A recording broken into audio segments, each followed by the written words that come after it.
Esteemed taxpayers, ladies and gentlemen, tonight we celebrate you, the architects of our republic.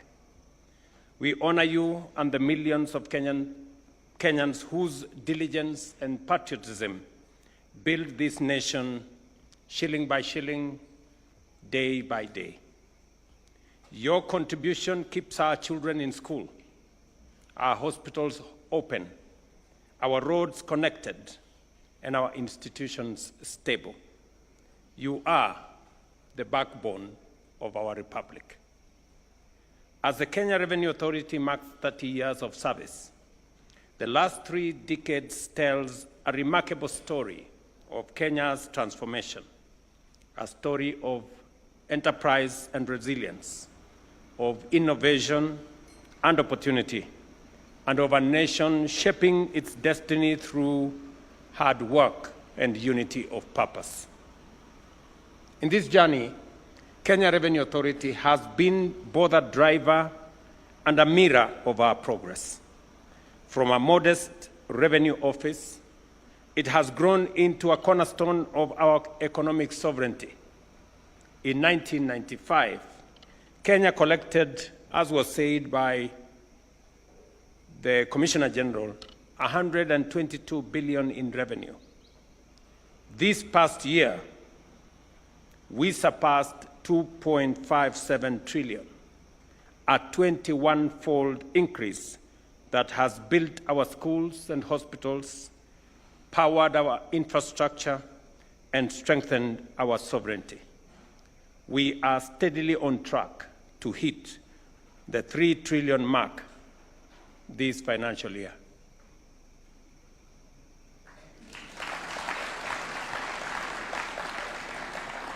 I think that is why you have a date with these guys next week. Just a year ago, at this very event, we launched KRA's 9th corporate plan alongside the government's enterprise API platform, now known nationwide as Gava Connect. Today, more than 1,000 Kenyan developers are actively building solutions on Gava Connect APIs, making Kenya one of the first countries on the continent to deploy a government-wide API ecosystem. By integrating KRA services into eCitizen, we have reduced compliance time for individuals and MSMEs by over 40%, freeing entrepreneurs to build businesses, create jobs, and grow our economy. This is more than technology. It is the transformation of a government that listens, responds, and serves.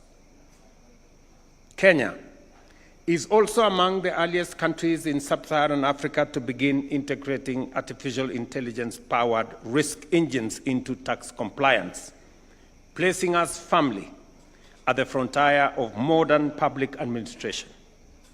By piloting these engines and re-engineering our processes, the Customs Department recently recorded its highest ever monthly customs revenue, reaching 85 billion last month.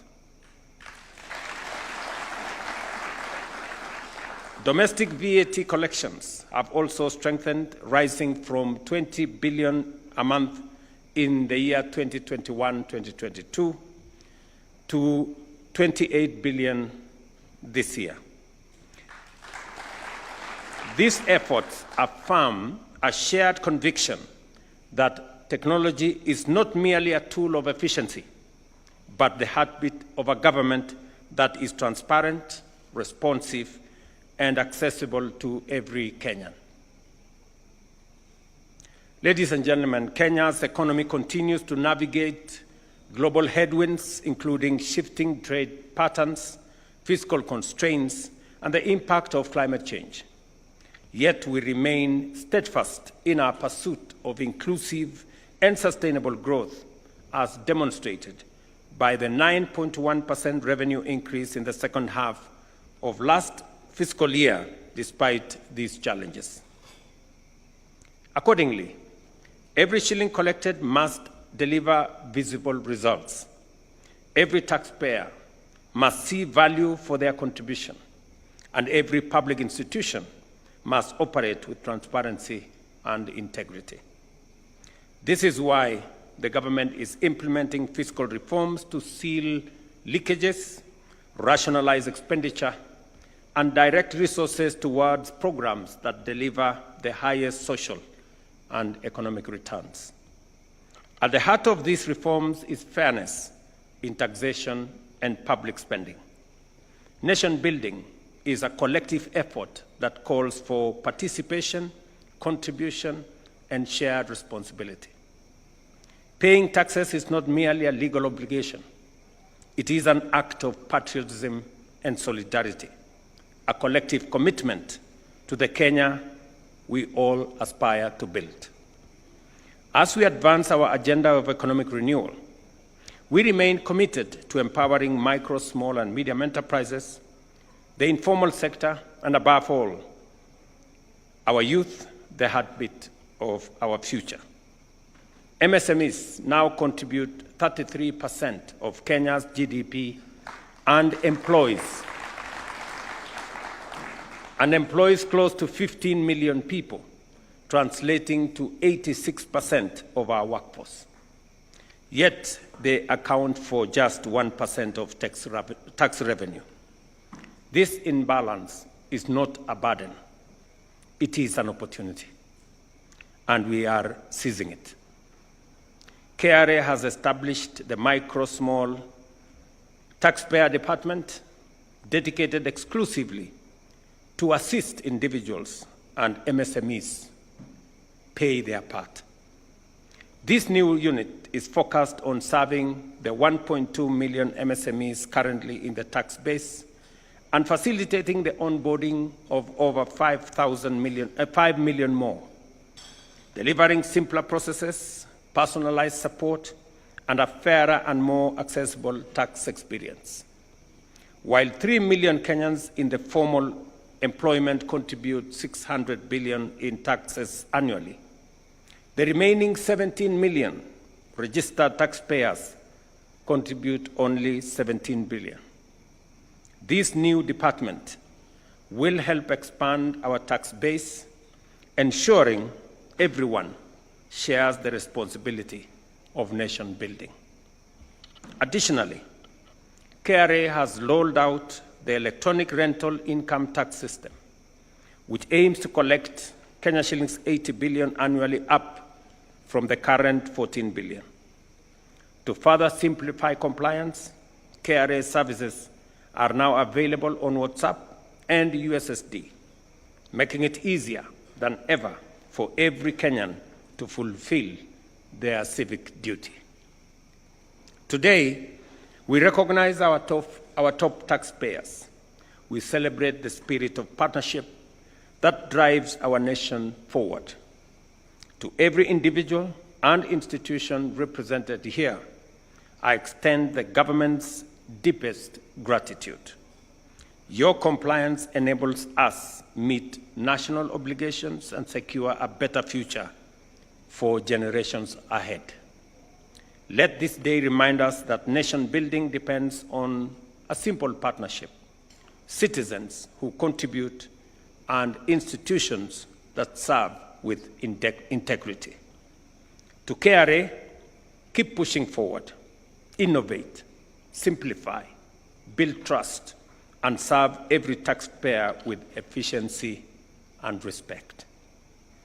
We will back you with policies and resources needed to expand the tax base and strengthen voluntary compliance.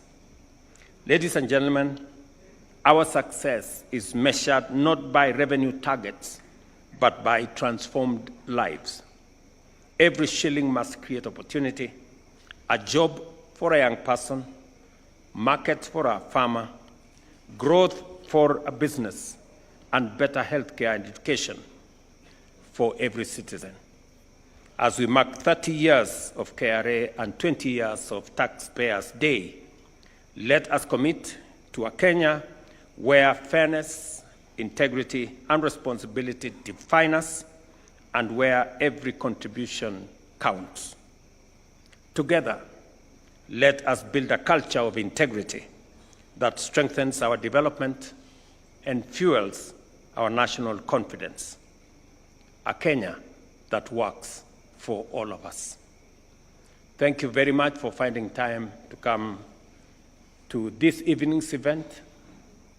I know we will be recognizing large taxpayers, people who have done well in the tax-paying space, and at the same time, we will be looking at an opportunity to get more people into the tax bracket so that we can all contribute to building our nation.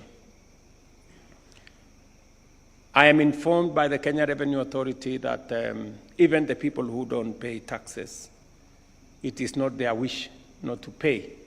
It is just that we haven't provided the right systems for them to be able to pay. And I think that is what we are putting in place. And therefore, we are going to assist everybody to pay. And we are going to do it with a lot of respect. I think that is what we have agreed. The statement that has been made here is that while 3 million people contribute 600 billion, 17 million others contribute only 17 billion. And that is what we need to correct by assisting those others to be able to meet up their obligation. Let me also confirm that the KRA team has been phenomenal. They have really gone out of their way. They have our full support. It is the reason why we decided as government that we are going to fund the KRA much more robustly so that they can appropriate and execute their mandate accordingly. And as the good book says, to whom much is given, much is expected.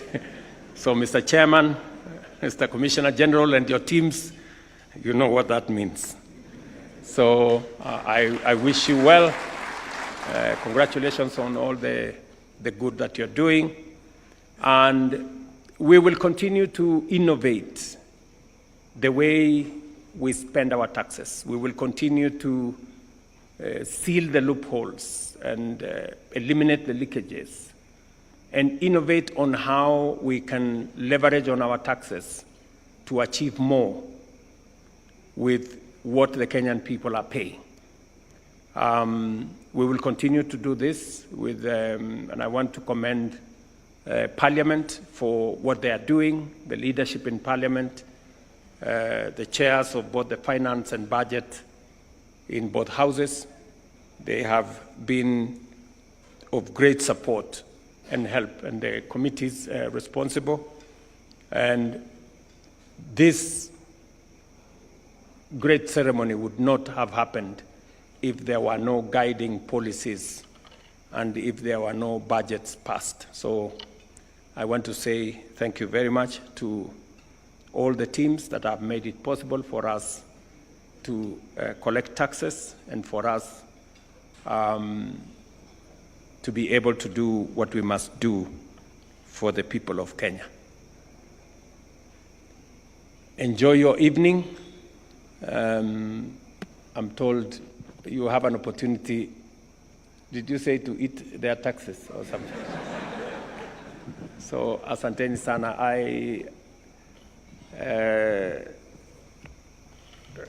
As part of being prudent and managing costs, this is my office.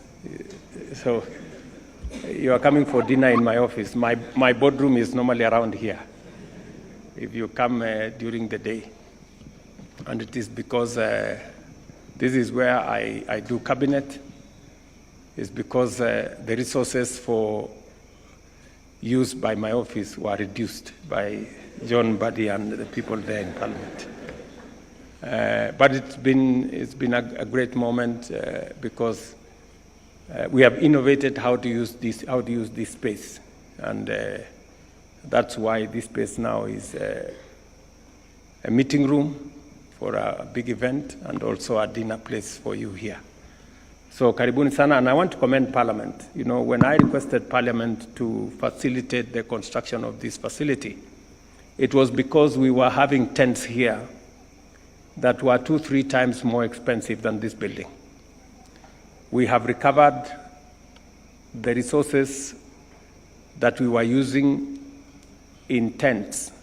We have recovered those resources by building this building in just 1 year.